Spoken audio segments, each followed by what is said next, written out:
22 जनवरी को राम मंदिर का उद्घाटन हो रहा है। इस बार 2024 तपस्या का वर्ष तुम्हारे। आज लिख लो, दर्द से भागना नहीं। इस देश की तकदीर और इस दुनिया की तकदीर तुम्हें बदलना है, और उसकी शुरुआत खुद से होगी। बाहर पहले कोई नहीं बदलेगा। 24 में ये 4 काम कर लो। आओ मिलकर एक नया भारत बनाएं। आओ सीखने के लिए पढ़ो।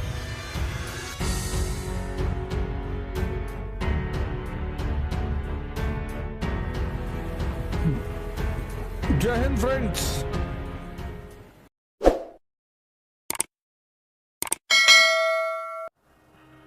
जय हिंद फ्रेंड्स। आने वाले नव वर्ष की आप सब लोगों को बहुत बहुत शुभकामनाएं। 1 अरब 50 करोड़ का देश, कितना बड़ा ह्यूमन रिसोर्स। एक तो हो गया नेचुरल रिसोर्स,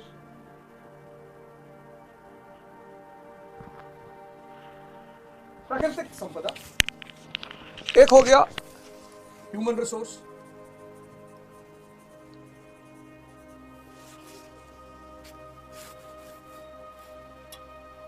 एक अरब 50 करोड़, कितना बड़ा ह्यूमन रिसोर्स। तो नेचुरल रिसोर्स की शॉर्टेज नहीं, ह्यूमन रिसोर्स की शॉर्टेज नहीं। एक हो गया टेक्नोलॉजिकल रिसोर्स।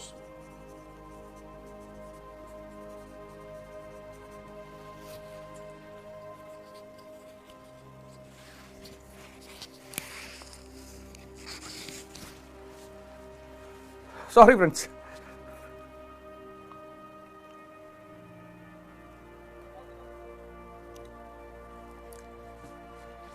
एक हो गया एजुकेशनल रिसोर्स।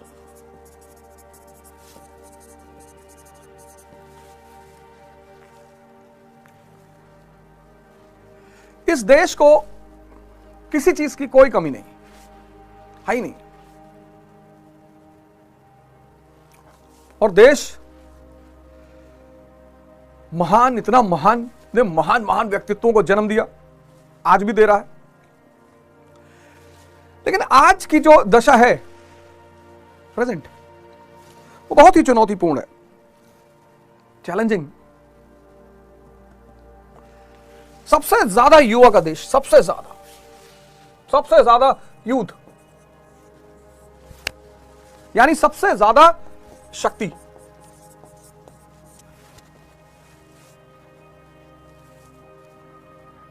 और अगर इस शक्ति को यूज कर लिया जाए एक सही ढंग से, तो फिर सुपर पावर। सबकी कहानी स्लम से ही शुरू होती है, ऐसा नहीं हमारी ही शुरू हुई। सबने क्या किया, जो भी सुपर पावर बने उन्होंने अपनी शक्ति को पहचाना, और फिर उन्होंने अपनी शक्ति का एक बड़ा अच्छा इस्तेमाल किया। अमेरिका, जिसको तुम आज यूनाइटेड स्टेट्स ऑफ अमेरिका बोलते हो, 17th सेंचुरी में क्या है, स्लम एरिया। जिस कंट्री को तुम आज यूनाइटेड स्टेट्स ऑफ अमेरिका बोलते हो, वो 17वीं शताब्दी में एक स्लम एरिया है, 13 कॉलोनी। 18th सेंचुरी में नेशन बन गया, वो राष्ट्र बन गया।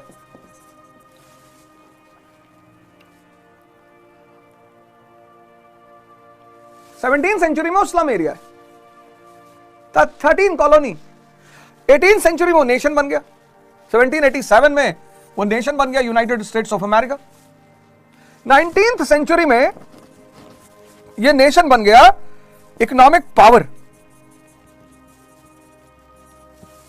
देखो इसका विकास क्रम। 20th सेंचुरी में ये बन गया वर्ल्ड पावर, 1945। और 21st सेंचुरी में ये बन गया सुपर पावर। कहानी कहां से शुरू हुई, स्लम से, और कहानी कहां पहुंची, सुपर पावर।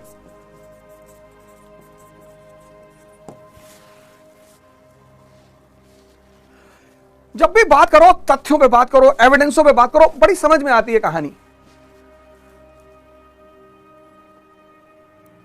जब भी बात करो, तथ्यों पे करो, साक्ष्यों पे करो, कहानी बहुत समझ आती है, बड़ा मजा आता है। स्लम, 17th सेंचुरी में जो स्लम है, 21st सेंचुरी में सुपर पावर है। कैसे?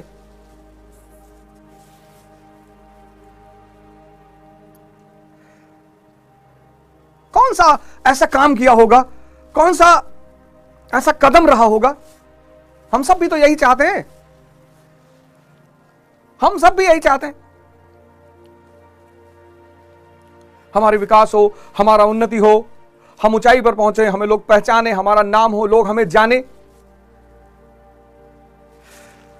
तो कहानी की जो पहली बात है वो ये है कि आज दुनिया का लगभग हर आदमी न्यू टेक्सास यूनिवर्सिटी में पढ़ना चाहता है, कोलंबिया यूनिवर्सिटी जाना चाहता है, स्टैनफोर्ड यूनिवर्सिटी में कोई कोर्स ही कर ले, बॉस्टन यूनिवर्सिटी में बस नाम आ जाए। पूरी दुनिया, ये लगभग सबका सपना है। डॉक्टर अंबेडकर तो यहीं से पढ़े, कोलंबिया से। सबका सपना है New Texas University, Columbia University, Stanford, Boston. यानी सबसे इंपॉर्टेंट चीज किसी भी राष्ट्र, किसी भी परिवार, किसी के समाज में है शिक्षा, एजुकेशन।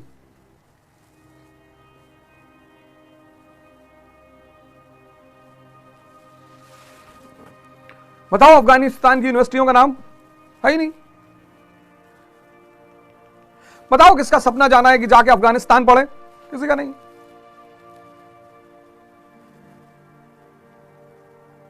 व्यक्ति, राष्ट्र, समाज, अगर इन्होंने इस पे ध्यान दे दिया, पहला,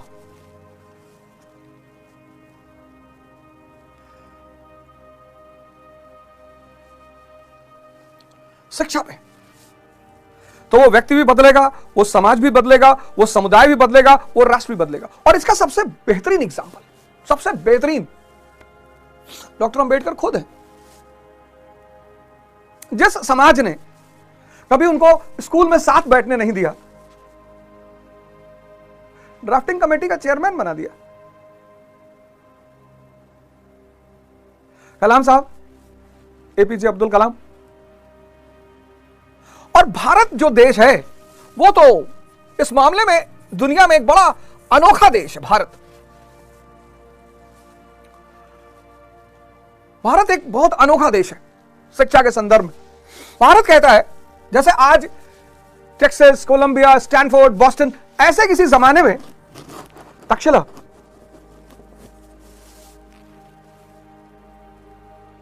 ऐसे किसी जमाने में नालंदा,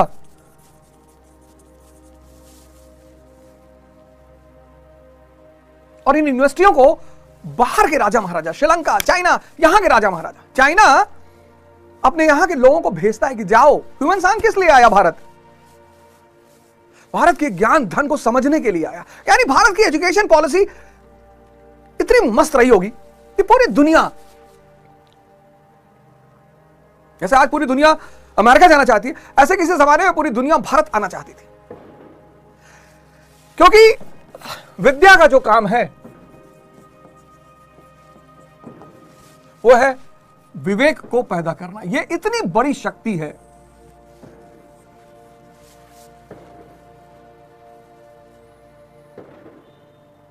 आज शिक्षा का काम क्या है? सेवक बनाना, नौकर। जो देखो 95% लोग आज इस देश में नौकरी करने के लिए पढ़ते हैं। नौकरी करना बुराई नहीं है, बहुत अच्छा है, बहुत अच्छा। लेकिन नौकरी करने के लिए पढ़ना यह बुराई है। नौकरी करना बुराई नहीं है।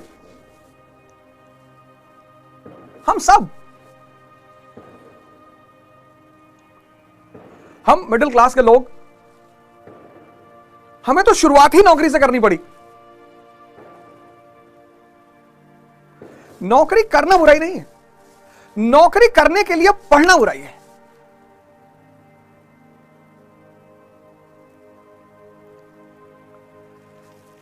1757 ईस्ट इंडिया कंपनी का भारत पर कब्जा हो गया। कंपनी जैसे रिलायंस कंपनी है, ऐसे ईस्ट इंडिया कंपनी, इसका भारत पर कब्जे की शुरुआत, बंगाल पर कब्जे की शुरुआत, कंपनी 1830 तक पहुंचते 1830 तक पहुंचते एक भारत के एक बहुत बड़े भूभाग पे, लार्ज पार्ट ऑफ इंडियन सब कॉन्टिनेंट पर इसका कब्जा 1830। अब देखना भारत की शिक्षा के साथ कहां से खेल हुआ और उसको हमें कैसे इंप्रूव करना है, क्या करना है हमें। तो 1757 से भारत पर कब्जे की शुरुआत, 1830 कंपनी का भारत के एक बहुत बड़े भूभाग पे कब्जा। अब 1765 में इन्होंने बंगाल, बिहार, ओडिशा पे कब्जा कर लिया। 1799 में इन्होंने मैसूर पे कब्जा कर लिया, साउथ इंडिया पर इनका कब्जा हो गया। 1816 में इन्होंने महाराष्ट्र के रीजन पे कब्जा कर लिया, मराठा।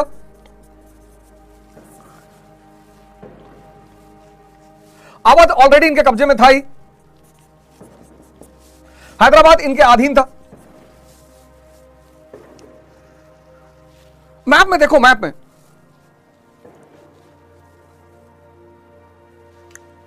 अब ये कंपनी है और इसका उद्देश्य है भारत और भारतीयों का शोषण। उद्देश्य ही है, गोल ही है, गोल इनका गोल है भारत और भारतीयों का शोषण, एक्सप्लॉइटेशन, ये इनका गोल है। और जब हमारा गोल है किसी का एक्सप्लॉइटेशन, तो हम उसको विवेक क्यों देंगे?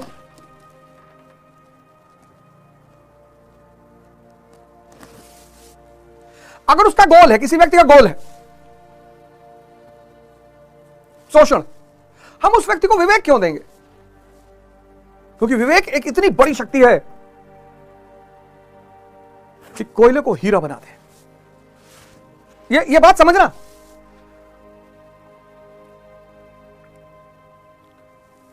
जब हमारा गोल ही है शोषण, एक्सप्लॉइटेशन,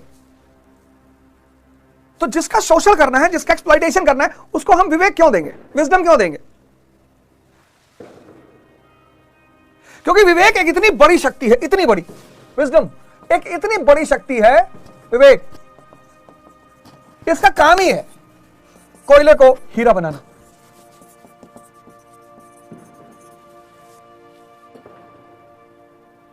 बहुत जुल्हा हुए,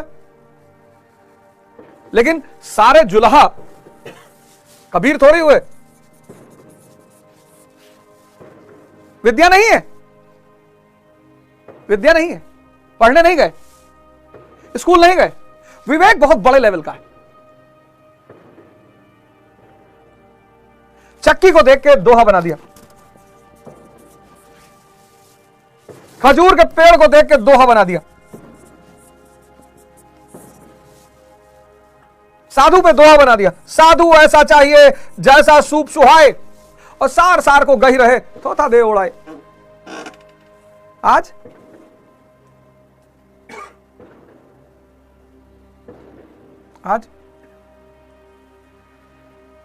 किसी का समाज में, राष्ट्र में अगर नाम है और उस पर कोई एक नेगेटिव वीडियो आ जाए, 1 मिनट के अंदर मिलियन व्यूज। इतना लोग, किसी एयरलाइन के खाने में कोई कीड़ा मिल गया, अरे इतनी बड़ी एयरलाइन है यार, कभी ना कभी कुछ ना कुछ तो गलती हो ही जाएगी, अपने घर में खाने में बाल नहीं पड़ जाता है।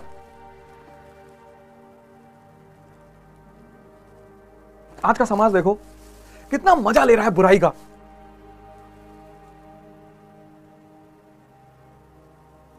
ये देखो, साधु कैसा, साधु ऐसा चाहिए जैसा सूप सुहाए, सार सार को गही रहे।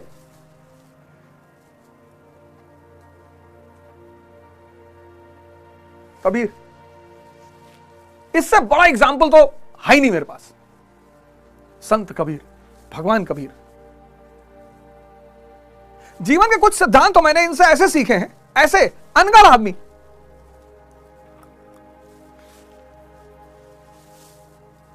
बोले जीवन किस लिए गुरुदेव? अरे बोले वृक्ष का बहु नहीं फल भखे, नदी न संचय नीर, और परमार्थ के कारण। परमार्थ तभी कर पाओगे जब तुम्हारे अंदर का परमात्मा जाग जाए।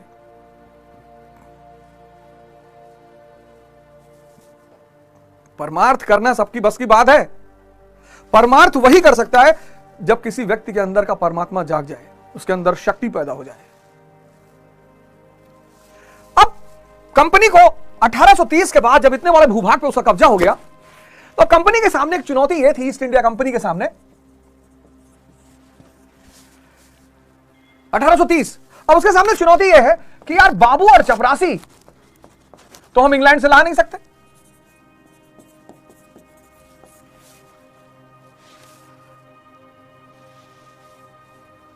अधिकारी तो हम इंग्लैंड से सारे ले आएंगे, आर्मी के अधिकारी, सिविल सेवा के अधिकारी, जुडिशियल अधिकारी, जो 500 रुपए से ऊपर जो वेतन पाते हैं वो सब व्हाइट होंगे, उनको तो हम वहां से ले आएंगे।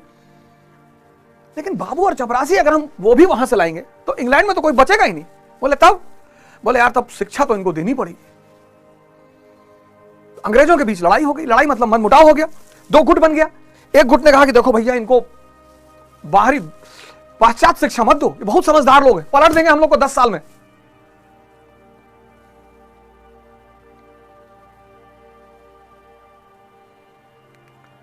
जिस देश ने भगवान बनने का फॉर्मूला खोज लिया हो, वो देश आईएएस बनने के लिए परेशान होगा, नौकरी पाने के लिए परेशान होगा। आईएएस बनेगा, परेशान क्यों होगा वो? परेशान क्यों होना है? तो 1835 में आया मैकाले का declaration, modern education in English medium, और यहीं से हुई मॉडर्न एजुकेशन की शुरुआत। और मैकाले ने कहा कि इनकी सबसे बड़ी ताकत है इनकी गुरुकुल, छीन लो, बंद करा दो, खत्म कर दो। और यहीं से शिक्षा का उद्देश्य हो गया सेवक बनना। यही वो समय है जब शिक्षा ने एक बड़ा ही गलत रास्ता अख्तियार कर लिया। शिक्षा क्या बनाएगी? सेवक।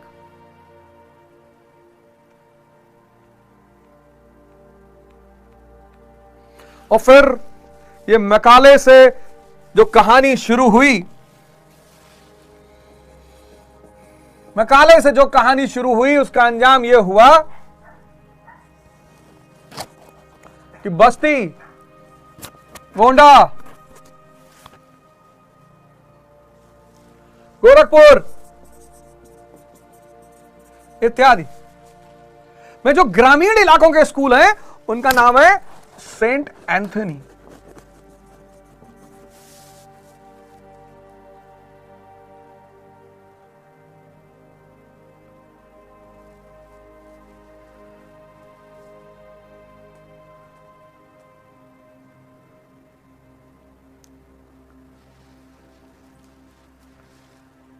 इन स्कूलों ने, मैं भी इनमें से एक स्कूल में पढ़ा हूं, फातिमा इंटर कॉलेज, बड़ा प्यारा स्कूल हमारा गोंडा में है, फातिमा इंटर कॉलेज, यहां से मैं पढ़ा हूं। बड़ा प्यारा स्कूल, बड़े प्यारे शिक्षक रहे हमारे, उन्होंने अच्छा पढ़ाया, मैं शायद पढ़ना नहीं चाहता था। लेकिन आज मैं जहां खड़ा हूं, जो मेरी उपलब्धि है जीवन में, जिस स्तर पे हूं, फातिमा इंटर कॉलेज,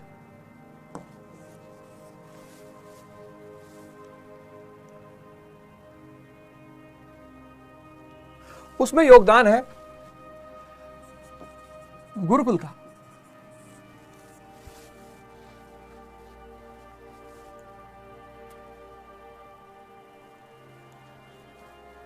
इनसे जुड़ने के बाद मुझे पता चला कि एजुकेशन का काम क्या है, एजुकेशन का रोल क्या है, करती क्या है। तो मैंने कहा ना कि विद्या और विवेक,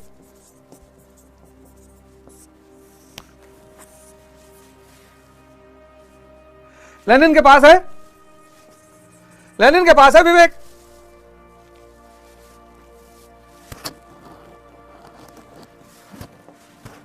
लेनिन के पास है रूसी क्रांति का महानायक, अब्राहम लिंकन के पास है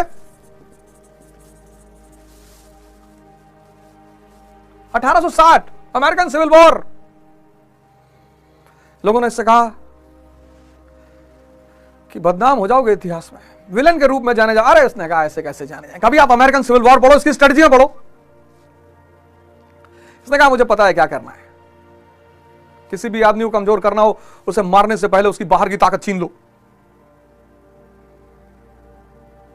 गांधी बहुत गाली देता है हिंदुस्तान का आदमी इस वक्त, बहुत गाली देता है।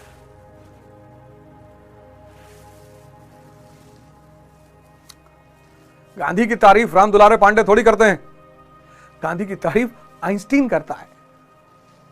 किसकी तारीफ कौन करता है यह माने रखता है।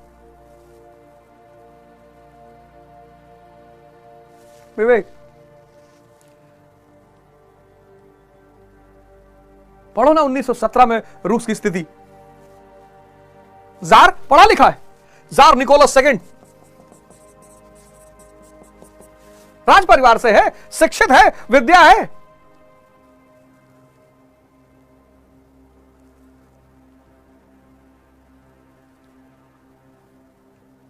डेविस जेफरसन कमजोर थोड़ी है।